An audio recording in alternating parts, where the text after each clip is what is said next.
Hello, parents and students. If you're watching this video, you probably received my summer packet in the mail, and I hope that you are able to make a decision for yourself and for your family if you would like to partake in all of it, some of it, whatever you feel necessary. With COVID and the kind of the way the year worked out with all the testing at the end of the year, and then that kind of led right into the end of the year activities. I personally didn't have enough time to spend with your student and to get accomplished everything that I wanted to get accomplished. Having taught middle school for several years, like 8 or 9 years before moving up north to Hillman, I know what the expectations are for your student coming to middle school, what their teachers have. And so I just want to give an opportunity. This is not something that you have to do, but it's an opportunity should you want to utilize some of the things in this packet, do some of the activities that I'll talk about later. I got some stuff written on the boards that I would like to share with you, just suggestions and ideas that you can do with your student this summer to help prepare them for the upcoming middle school experience. If you had to choose one thing, I would choose two. Do some of the reading, and definitely being a math teacher, a middle school math teacher, that was my area of expertise. Please have your student learn their times tables and their math facts, and I'll go over that later on in this video in the packet. But again, this is not to cause anyone extra strife or anxiety or anything like that. Excuse me. This was just something to help enhance your student this summer. It should only be done for anywhere from 5 to 20 minutes a day, maybe max. Don't do it on the weekends. The things that I suggest, again, I try to make it pain-free. And try to incorporate fun into it, and don't ever be critical or worry about accuracy and stuff like that. Just make it fun, tie rewards to it, and just utilize what you want. Again, I'll have several things available to you, but only do what you want. I hope you do everything, but if not, I understand. And many people treat summer differently. But if you could just get your child or your student to do a little bit each day, don't work on the weekends, but a little bit Monday through Friday, it would really, really make a huge difference. And they'll hit the ground running next year instead of hitting the ground and having to relearn and restart and go back, which just puts everyone further back. So please, if you have any questions, you can always email me. Many of you have my cell phone number. You can text me. Chances are if you call, I may not be available, but I will get back to you via text or call or whatever, whenever I am. But whatever works for you, reach out to me if you have questions. I'd love to help out. Just because it's summer doesn't mean that I'm done. I'm always available for my students. Their education really is that important to me. So again, this is strictly if you want. This is not mandatory. This is just something I talked with Dr. Rader, and we brainstormed and said, and she gave me just a couple cool ideas that I incorporated into this too. And I'm excited just to have the opportunity for you guys to do something extra with your students to help them be ready for middle school. So thanks, and have a great summer, and here comes more. Some of the things that you'll find inside the packet are for multiplication, times tables. I have these at school. Every student that I've worked with in the 5th grade has used these, and they're just little flashcard, little like 3x5 or flashcards. They're not 3x5 though, but all it is 4 times 1. And if the student doesn't know the answer, although all the students will know 4 times 1 is 4, but I wrote and kind of real small with pencil on the back the answer. So sometimes I learned right away you can't write it in pen or dark because the kids can see through it. So they're smarter than I am. So I had to redo all of them and then put real small pencil, but the answers are always on the back. So what you can do is just every day, 5 minutes a day, have students go through and start with 2s. And once they learn all their times 2s, go on to the 3s. These are things that we've done at school. I've done with every single student. And they know what to do. It's just a matter of getting them to do it. We ran out of time due to COVID and all the testing at the end of the year. And then we had fun activities. And it was just bad timing at school to get all of this stuff crammed in at the end. So that's part of the purpose of the summer packet that I'm sending home, is to have students work on this. Start with times 2s and 3s, and then 4s and 5s, and build all up to times 9s. And then you can quiz them and ask them, you take them and then just show it to them and just, what is 4 times 6? 24. 4 times 1 is 4. Sometimes we would have fun and I'd put like a little barrier up, and just kind of like flash it real quick and see if they can, how if their brain is working fast enough. Sometimes if you just sit there and stare at it, is one thing, but if you flash it real fast, their brain sees it, but then it's also processing what it saw, and it just seems like kids pick things up quicker when you kind of just do it real fast. So have some fun with it, and I try to screw around and make everything a game so kids don't get bored with it. But I'm sitting home. They're all laminated already, but they have to go through and cut them out. Make sure they take a little bit of time and care when they cut them out. It's a great opportunity to have a conversation about the quality of work. If you're at work and you don't do the best you can and do a poor job, you may not have a job. You may be in the office and talking with the boss. So it's a good time to have conversations about doing quality work, caring about things, and just showing that you have a good attitude about everything in life. And so have them cut them out, do a nice job, organize them. I'm going to send home little baggies too inside of each packet so that students can keep track of all these. I put all the times 2s in one bag. This is 4s in this bag. So have them put them in their bags and keep everything organized. It's going to be 2 through 9. So obviously the goal is for them to have everything up to times 9 memorized before they come back to school. It is super, super, super important that kids, students, know their facts before entering middle school. Everything in middle school is based off us assuming that students know all these. And so when we're working with long division and when we're working with fractions and reducing fractions and we're working with algebra and dividing and multiplying and all that, it just takes so much time.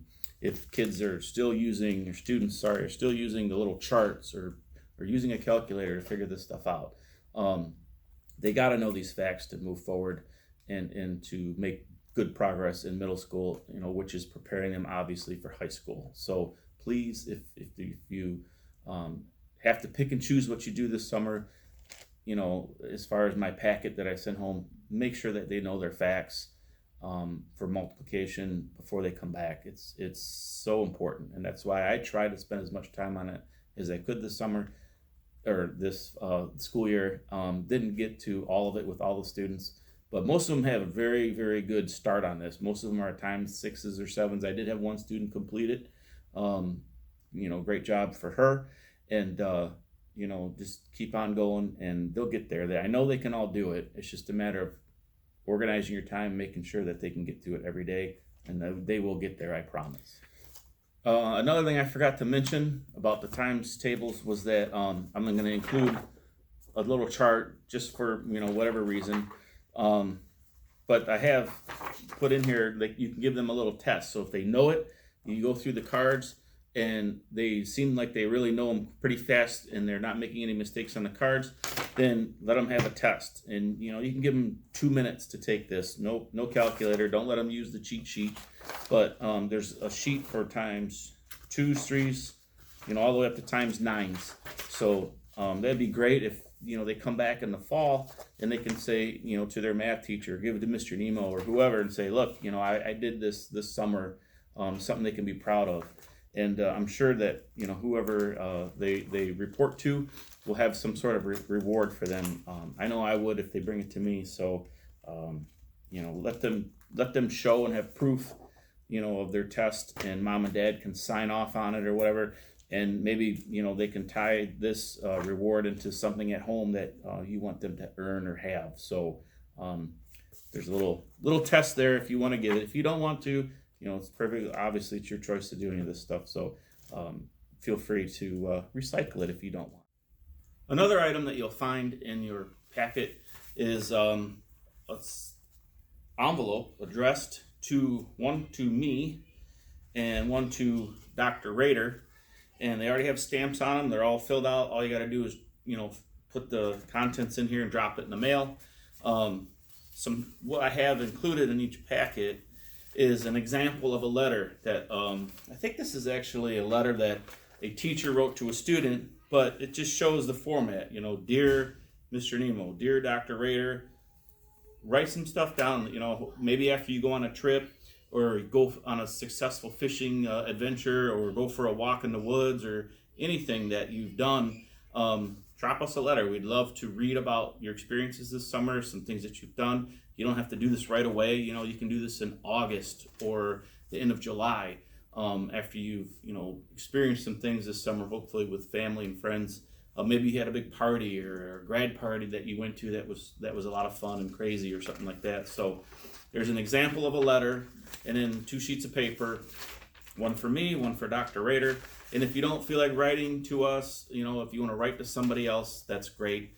But we would love to hear from people, and I know that we will write back about things that things that we've done this summer, things that we're doing, or whatever. So please take the time and write to Dr. Rader and I. We would love to hear from you. And again, this is a great experience in writing. We're not worried about spelling. Just put the words down and let it out and have fun with it. Hopefully tell us something good, something funny, something exciting, some adventures, whatever. Feel free to write to us about anything, but we will write back. But when you do, make sure you put your address at the bottom.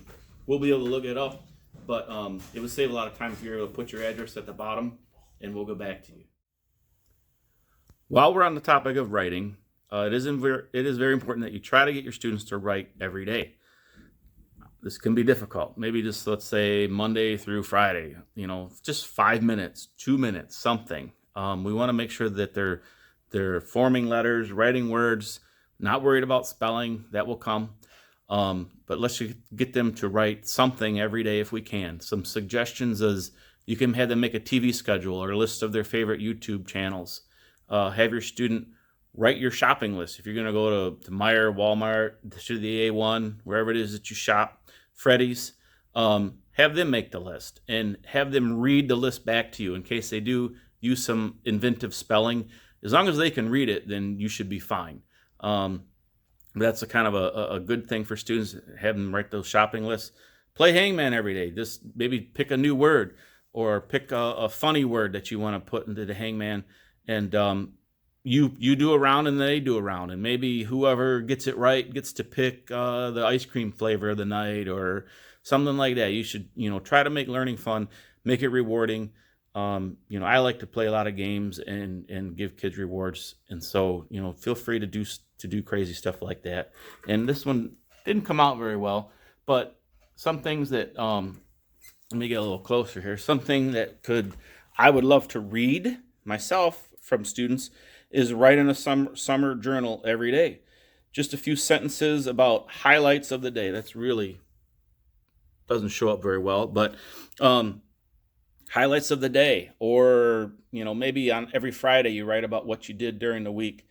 If you go on a trip, that's a great time. Go for a walk, nature walk. Talk about what you smell, what you see, any animals. Maybe your dog ran around and came out and was a muddy mess, or had burrs all over it, or something like that. Or how many ticks you remove off your dog every day when you go on a nature walk. Because I know I have a little dog, lots of hair on her, and it's almost it's crazy the amount of ticks that she picks up, especially in the spring. So write about things, whatever. I don't care. Just write something down and journal. Maybe it's interactions you had with family members, anything. So do lots of journaling. Share that with Mr. Nemo. Share that with Dr. Rader. Share that with your English teacher next year. I'm sure they would love to see that. But be inventive. Doesn't matter what they're writing about. As long as students are writing, that's good. And reading. Students should read for 10 to 20 minutes every day. 5 to 10 minutes should be reading out loud to an adult, or even to a younger sibling. They can read their children's books to them. It doesn't really matter if it's complex reading or not. Reading is reading, and it's really beneficial to have your students read out loud. They should have brought home books from the book fair, and they should be pretty closely leveled to their reading ability. So that would be great. If they have their book fair book, have them read a page or two out loud to an adult every day. It doesn't have to be, a punishment. You can go to the library and check out books and magazines. If you get them a magazine or a book that they want to read and they enjoy, then it obviously won't be punishing at all. Information on websites, have them look up something that they think is cool, that they enjoy. Maybe they're into horses, or they're into four-wheelers, or they're into dancing or music, or have them read something that they enjoy, and have them read that content out loud to you. Don't just say, hey, look this up on my phone and read. Have them read it out loud, and then have a discussion about it. Talk to them about what it is that they're reading. It's very important to be involved and to show that you do care what they're reading, and that you're interested in their life. So another suggestion you can try is set aside time to read every day, and you read too. I tell my 8th grade son, turn off the PS4. It's time to read. I get a book out. He gets a book out. We sit down and we read. And when we're done, if my book is something interesting, I'll say, hey, I just learned this, or what did you read in your book? And again, it's not punishment if they see mom and dad modeling to them the importance of reading and how you can gain so much knowledge from reading. It'll be contagious. So we have dear moments at our house, which is drop everything and read. And again, talk about what everyone is reading. Another little suggestion is maybe you can have them read maps before going on a trip. Plan a course. If you're going to Mackinac, are you going to go through up the water, go to Alpena, through Rogers City, past Grand Lake and the calcite plant and all that? Have them, pick out maybe a destination for lunch at a city or something like that. Or maybe you're going to go through Onaway and Indian River, and you want to check out the intercoastal waterways. These are some things that I know Mr. Weiland did with his 3rd grade class, which was awesome. So have students get maps out and read those maps. I think if you go to the Department of Transportation and request a map, you can get one, AAA, or just go to the local party store, and for a couple bucks you can get a map. And kids, I used to love reading maps. I know they're all on a phone now, but it seems like when you get things going on the cell phone, you're not really reading as much as you're just kind of scanning and moving it around and looking at that. Where if you get an actual map, they're actually reading the words, they're looking at the content, and you can, again, have good discussions about maybe places that you've been in Michigan, places that you want to go visit, things like that. So take the time to read maps. Okay, I want to share a few keys to success, some tips. These are things that I learned on my own because I'm a parent. I have 2 students in college, or 2 kids in college, and an 8th grader. And sometimes I learn a lot of things the hard way. But this first one is definitely very dear to me as I'm getting older in age, and I forget things. So I use my cell phone a lot for reminders. So use your cell phone calendar for reminders, or make a calendar. You can actually get like a little whiteboard calendar, or maybe you have one of those like horse calendars, or some different picture, hot air balloons, I don't know, hunting, whitetail calendar. But you can go ahead and write things down on a calendar, use your cell phone for reminders, whatever system you have. But use your cell phone calendar to set reminders so that, hey, at 5 o'clock is deer time. We all drop everything and read. Or 8 o'clock at night before dessert, or after dessert, before we brush our teeth, we're going to get our journal out and write down for 5 minutes what we did that day. Or maybe at 8:30, it's time to read to your sibling and read out loud, one of their books or something like that. So use your calendar to remind you of these things. Otherwise, if it's not something that's a habit, or if it's not something that you're doing every day, you'll forget. And we don't want that. We want kids to stay sharp over the summer and be ready to be actively learning when they come back in the fall.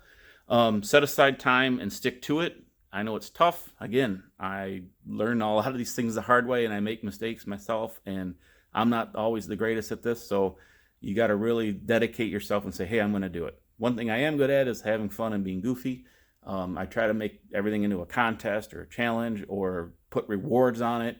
Like I said, ice cream. Everybody loves ice cream, popsicles, whatever. You can reward people for doing good work. Be creative. And don't be critical. Just let them make mistakes and focus on the good stuff. So if they, write a spelling list or the shopping list, and you have no idea what one of those words is, just laugh about it. And don't be upset. You'll figure it out when you get home, and then you go to make your recipe or whatever. You go to make something and you don't have it. Oh yeah, that's what that word was. But you got to learn to laugh about the small stuff, and don't worry about it. So, and misspelled words, or if they fight and argue about one night about doing their journal or whatever, don't worry about it. There's always tomorrow, but hold them to it tomorrow. Don't let it start being where they get to skip out on it. So, try to be diligent, but don't be critical. And cell phone digital time is earned every day. Like I was talking about the deer with my son and reading, he has to earn that. And sometimes he does it, but then I stop in the middle of it. And then in order to get back on, you have to do this. Or cell phone time, digital time, it's earned every day when work is completed. So tie, things that they want to do into completing these things. And again, try to have fun with it. And, if you have any questions, comments, tips, I love tips that, things that you found were successful, send me an email. It's on my website, or you can go in the comments of this video and it'll let me know that someone made a comment. And so leave comments on there and say, hey, this worked, this didn't, or hey, you could try this next year. I'm always, this is the first time I've done a digital video like this. So, let me know what you think and how I can improve things. And I would love to hear from people or students if they want to leave comments, and I'll get back to them and comment back. We can have some fun that way. So make it fun. Don't be critical. Be diligent though. Stick to it. And I hope everyone has a great summer, and we'll see you in the fall. Thanks again.